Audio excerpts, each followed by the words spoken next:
નમસ્તે બાળ દોસ્તો, ડીકે એજ્યુકેશન ચેનલમાં આપનું સ્વાગત છે.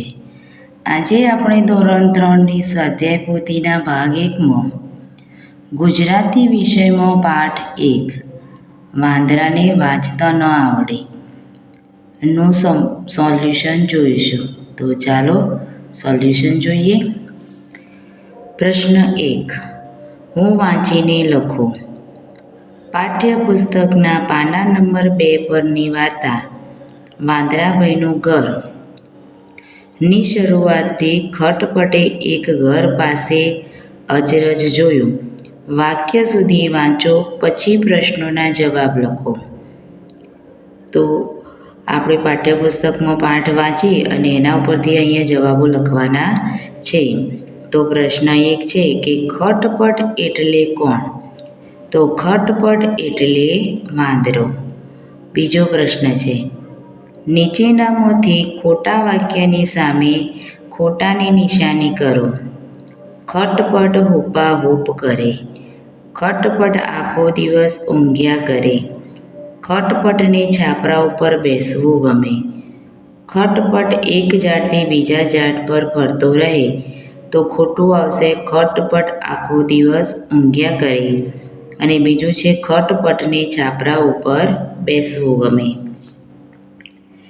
ત્રીજો પ્રશ્ન, નમૂના મુજબ ખાલી જગ્યા પૂરો. ઠંડી તો શિયાળો. ઠંડી ક્યારે પડે? તો શિયાળામાં. તો વરસાદ તો શું આવશે?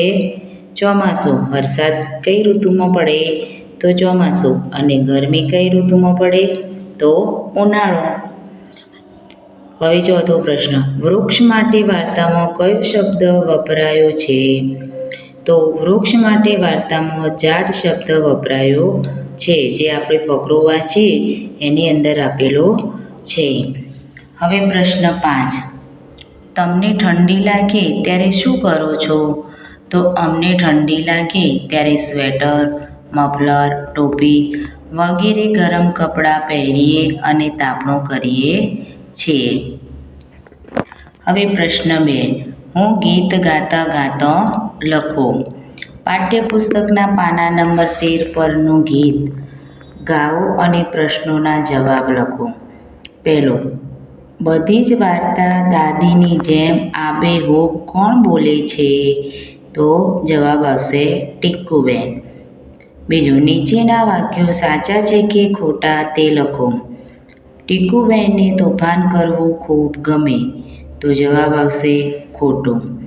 ટીકુબેન સાથે મમ્મી પપ્પા પણ વાંચે છે. જવાબ આવશે સાચું. ટીકુબેનના ઘરે 3-4 ચોપડીઓ છે. તો જવાબ આવશે ખોટું. ટીકુબેનની આંખો ખરાબ હોવાથી અજવાળામાં ગુમ થઈ ગયા. જવાબ આવશે સાચું.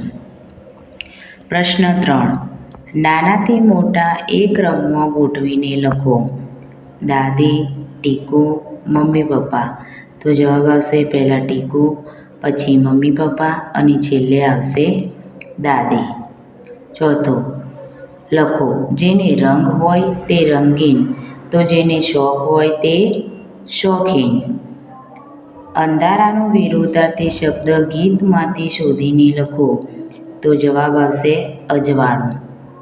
પ્રશ્ન 3, મારો શોખ વિશે 5 વાક્યો લખો. તો દોસ્તો, મેં અહીંયા મારો શોખ લખ્યો છે. તમે તમારો શોખ લખી શકો છો અને તેના વિશે 5 વાક્યો લખવાના. તો મને પુસ્તક વાંચવાનો ખૂબ શોખ છે. મને પાઠ્યપુસ્તક સિવાયના પુસ્તકો વાંચવા ગમે છે. હું મહાપુરુષો અને વાર્તાના પુસ્તકો વાંચું છું. મારા પિતાજી મને સારા પુસ્તકો લાવી આપે છે. હું મારી શાળાની લાઇબ્રેરીના પુસ્તકો વાંચું છું. પ્રશ્ન 4, હું ચિત્ર જોઈને લખો. પાઠ્યપુસ્તકના પાના નંબર 3 પરનું ચિત્ર જુઓ અને પ્રશ્નોના જવાબ લખો. તો પહેલો, છાપરા પર કોણ બેઠું છે? તો પાઠ્યપુસ્તકનો પાઠ આપણે ભણી ગયા છીએ, તો આપણને ખબર છે કે છાપરા ઉપર વાંદરો બેઠો છે. આ ચિત્ર કઈ ઋતુનું છે? તો જવાબ આવશે શિયાળો. ઠંડીથી બચવા ચિત્રમાં લોકો કેવા કપડાં પહેર્યા છે? તો ઠંડીથી બચવા લોકોએ શાલ, મફલર, ટોપી અને સ્વેટર પહેર્યા છે. લોકો લાકડો સળગાવીને તેની ફરતે શા માટે બેઠા હશે? તો ઘરથી દૂર રહેવા માટે, ગપ્પા મારવા, કટપટ વાદળાને પકડવા કે ઠંડી ભગાડવા? તો જવાબ આવશે ઠંડી ભગાડવા. ચિત્રમાં કયા કયા રંગો પૂર્યા છે? તો ચિત્રમાં લીલો, ગુલાબી, કથ્થઈ, જાંબુડિયો, વાદળી વગેરે રંગો પૂર્યા છે. ચિત્રમાં બતાવ્યા સિવાય બીજી કઈ રીતે ઠંડી ભગાડી શકાય? તો ઘરના બારી દરવાજા બંધ કરી શકાય, રૂમમાં હીટરનો ઉપયોગ કરી શકાય. ચિત્રના આધારે નીચેના શબ્દોને વિચારીને લખો. તો વચમાં ખાલી જગ્યા અને રૂમ, તો જવાબ આવશે છોકરું. શબ્દ બનશે છોકરું. પછી છે મફલર, પછી શબ્દ બનશે ટોળું, પછી ઝાડ, વાંદરો અને લાકડો. ચિત્રમાં માણસોને જોઈને ખટપટ ઠંડી ભગાડવાનું વિચારી રહ્યો છે. તો ઝાડ શું વિચારી રહ્યા હશે? તો ઝાડ વિચારી રહ્યું હશે કે આ લોકો મારી નજીક આવીને તાપણું કરે તો મને પણ ઠંડીથી રક્ષણ મળે.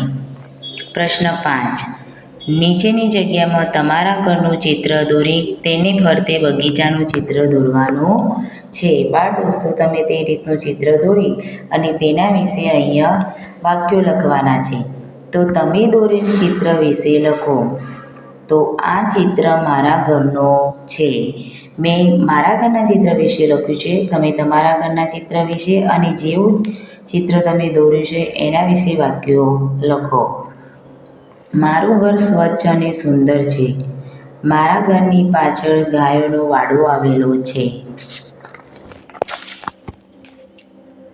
મારું ઘર લાકડા, નળિયા અને ઈંટોનું બનેલું છે. મારા ઘરની બાજુમાં બગીચો છે. બગીચામાં સુંદર ફૂલો ખીલેલા છે. મારા ઘરને એક દરવાજો અને 4 બારીઓ છે. મારા ઘરના નળિયા લાલ રંગના હોય છે. મારા ઘરની બાજુમાં બગીચો છે. બગીચામાં ગુલાબ, ગલગોટો, જાસૂદ જેવા ફૂલ છોડ છે. બગીચામાં આંબો અને દાડમ પણ છે. બાળ દોસ્તો, જો તમે આ ચેનલ ઉપર નવા હોય તો વિડીયોને લાઈક અને સબસ્ક્રાઈબ જરૂરથી કરજો.